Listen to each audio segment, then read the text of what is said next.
తెలంగాణ గుండెల్లో దాగి ఉన్న నల్ల బంగారం, కాలాన్ని చీల్చుకుంటూ వచ్చిన ఒక పరిశ్రమ గాథ, లక్షలాది కార్మికుల జీవితాలకు వెలుగు నింపిన ఒక చరిత్రాత్మక సంస్థ ప్రయాణం. దక్షిణ భారతదేశ బొగ్గు పరిశ్రమకు పునాదిగా నిలిచిన, తెలంగాణ అభివృద్ధికి వెన్నెముకగా మారిన ఒక మహా సంస్థ కథ ఇది. గనుల లోతుల్లో దాగి ఉన్న త్యాగం, శ్రమలోంచి పుట్టిన శక్తి. ఇది కేవలం బొగ్గు కథ కాదు, ఇది తెలంగాణ ఆత్మగౌరవానికి ప్రతీకగా నిలిచిన సింగరేణి సంస్థ గాథ. ఈ నేపథ్యంలో ఫండ్ సింగరేణి కొలియరీస్ కంపెనీ లిమిటెడ్ చరిత్రపై బీపీసీ న్యూస్ ప్రత్యేక కథనం.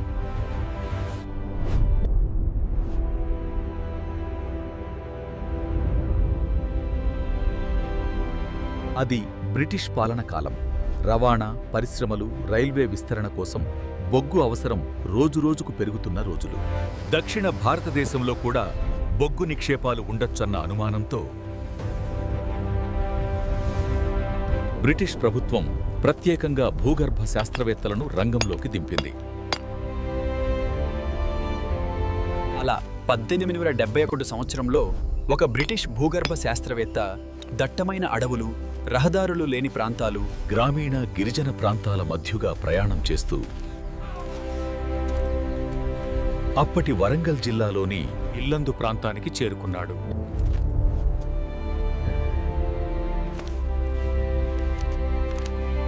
అప్పట్లో ఇల్లందు అంటే పాడుబడ్డ కొండలు, రాళ్లతో నిండిన నేలలు, గనుల గురించి ఏమాత్రం అవగాహన లేని గ్రామీణ ప్రజల జీవితాలు. కాని ఆ శాస్త్రవేత్తకు మాత్రం ఈ నేలలో ఏదో దాగి ఉందన్న నమ్మకం.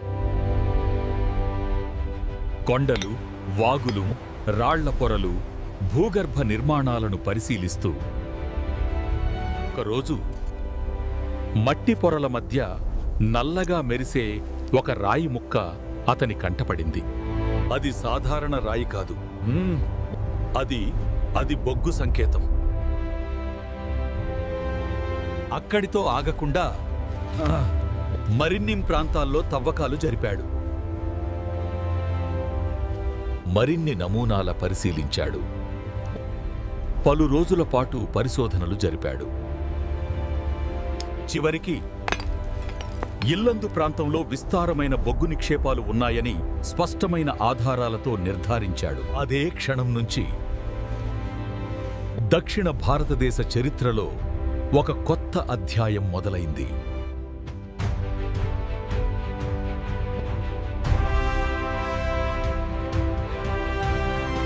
చిన్న అడవి ప్రాంతంగా ఉన్న ఇల్లందు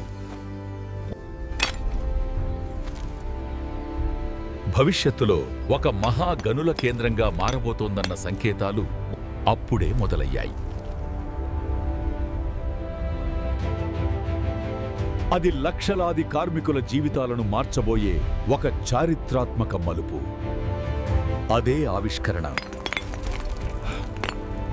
నేటి సింగరేణి అనే మహా సంస్థకు పునాది వేసిన మొదటి అడుగు.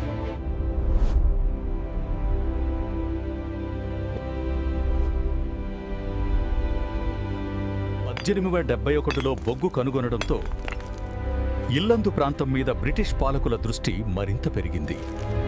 అప్పటి హైదరాబాద్ సంస్థానాన్ని పరిపాలిస్తున్న నిజాం ప్రభుత్వం కూడా ఈ బొగ్గు నిక్షేపాల విలువను గుర్తించింది. కానీ అప్పట్లో నిజాం ప్రభుత్వానికి పెద్ద ఎత్తున గనుల తవ్వకం చేయగల సాంకేతిక పరిజ్ఞానం లేదు. పెట్టుబడులు కూడా పరిమితమే. ఈ కారణంగా బొగ్గు తవ్వకాలను ప్రైవేట్ కంపెనీలకు అప్పగించాలని నిర్ణయించారు. ఇలా 1886 సంవత్సరంలో బ్రిటిష్ వ్యాపారవేత్తల ఆధ్వర్యంలో ఇల్లందు ప్రాంతంలో మొదటి ప్రైవేట్ మైనింగ్ కార్యకలాపాలు అధికారికంగా మొదలయ్యాయి. ఆ రోజుల్లో గనుల పని అంటే ఆధునిక యంత్రాలు లేని కాలం. చేతు పనులు, ఇనుప గండ్లు, చెమటతో తడిసిన శ్రమ. గనుల లోతుల్లోకి దిగుతూ ప్రాణాలను పణంగా పెట్టి బొగ్గును వెలికి తీసే కఠిన జీవితం. ఇల్లందు చుట్టుపక్కల ఉన్న గ్రామాల నుంచి, దూర ప్రాంతాల నుంచి కూడా కార్మికులు పెద్ద సంఖ్యలో ఈ ప్రాంతానికి తరలివచ్చారు. ఈ నేపథ్యంలో అడవుల మధ్య ఉన్న చిన్న ప్రాంతం క్రమంగా కార్మిక కాలనీలతో, గనుల బస్తీలతో ఇల్లెందు ఒక మైనింగ్ కేంద్రంగా మారింది. ఆ ప్రాంతంలోని ఒక వాగు, ఒక భూమి పేరు ఆధారంగా గనుల ప్రాంతాన్ని సింగరేణిగా పిలవడం మొదలైంది. అదే పేరు క్రమంగా గనుల సంస్థ గుర్తింపుగా మారింది. అయితే ప్రైవేట్ యాజమాన్యంలో ఉన్న ఈ గనుల్లో కార్మికుల పరిస్థితులు మాత్రం చాలా దయనీయంగా ఉండేవి. తక్కువ జీతాలు, భద్రతా ఏర్పాట్ల లేమి, గనుల ప్రమాదాలు, కుటుంబాలకు భరోసా లేని జీవితం. అయినా బతుకుదెరువు కోసం వేలాది కుటుంబాలు ఈ గనుల మీదే ఆధారపడ్డాయి. ఈ దశలోనే సింగరేణి ప్రాంతం కేవలం ఒక గనుల ప్రాంతంగా కాకుండా ఒక ప్రత్యేకమైన కార్మిక సమాజంగా రూపుదిద్దుకోవడం ప్రారంభించింది. ఈ పరిస్థితులే ప్రైవేట్ మైనింగ్ కాలం నుంచి భవిష్యత్తులో ప్రభుత్వ సంస్థగా మారబోయే ఒక పెద్ద మార్పుకు ముందస్తు సంకేతంగా నిలిచాయి.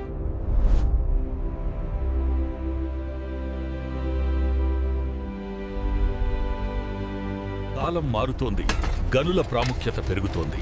బొగ్గు ఇప్పుడు కేవలం ఇంధనం కాదు, అది పరిశ్రమల నడిపించే శక్తిగా మారింది. గనుల భద్రత, కార్మికుల సంక్షేమం, ఉత్పత్తి నియంత్రణ, ఇవన్నీ ప్రభుత్వ జోక్యం లేకుండా సాధ్యం కాదని అప్పటి పాలకులు గ్రహించారు. ఈ నేపథ్యంలో 1920ల దశకంలో సింగరేణి గనుల్లో నిజాం ప్రభుత్వం భాగస్వామిగా ప్రవేశించింది. ఇది ఒక కీలక మలుపు. ప్రైవేట్ కంపెనీల ఆధిపత్యం నుంచి ప్రభుత్వ భాగస్వామ్యంతో సంస్థాగతంగా మారుతున్న కొత్త దశకు ఇది ఆరంభం. గనుల నిర్వహణలో క్రమంగా నియమాలు, భద్రతా విధానాలు, కార్మిక సంక్షేమ చర్యలు ప్రవేశపెట్టడం మొదలైంది. ఇదే సమయంలో సింగరేణి పేరు కేవలం ప్రాంతం కాదు, ఒక సంస్థ గుర్తింపుగా బలపడుతూ వచ్చింది. రెండవ ప్రపంచ యుద్ధం కాలంలో బొగ్గు డిమాండ్ విపరీతంగా పెరిగింది. రైల్వేలు, యుద్ధ అవసరాలు, పరిశ్రమలు అన్నింటికీ బొగ్గే ప్రధాన ఆధారం. దీంతో సింగరేణి గనుల ప్రాధాన్యం మరింత పెరిగింది. ఈ కీలక పరిస్థితుల మధ్యే 1945 సింగరేణి గనులను ఒక ప్రత్యేక సంస్థగా ఏర్పాటు చేస్తూ సింగరేణి కాలరీస్ కంపెనీ లిమిటెడ్ అనే పేరుతో అధికారికంగా సంస్థ స్థాపన జరిగింది. ఇది కేవలం కంపెనీ ప్రారంభం కాదు, ఇది దక్షిణ భారత బొగ్గు పరిశ్రమకు ఒక కొత్త యుగం ఆరంభం. ప్రైవేట్ మైనింగ్ నుంచి ప్రభుత్వ పర్యవేక్షణలోకి వచ్చిన సింగరేణి తన మహాప్రయాణాన్ని మొదలుపెట్టింది.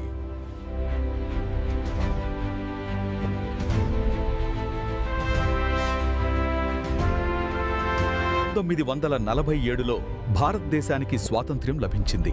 దేశ ఆర్థిక అభివృద్ధికి బొగ్గు కీలక వనరుగా మారింది. ఈ నేపథ్యంలో సింగరేణి వంటి వ్యూహాత్మక సంస్థలు ప్రైవేట్ నియంత్రణలో ఉండటం దేశ ప్రయోజనాలకు అనుకూలం కాదని కేంద్ర ప్రభుత్వం భావించింది. ఈ క్రమంలో హైదరాబాద్ సంస్థానం భారత యూనియన్లో విలీనమైంది. అనంతరం సింగరేణి గనులపై కేంద్ర, రాష్ట్ర ప్రభుత్వాలు ఉమ్మడిగా పర్యవేక్షణ చేపట్టాయి. క్రమంగా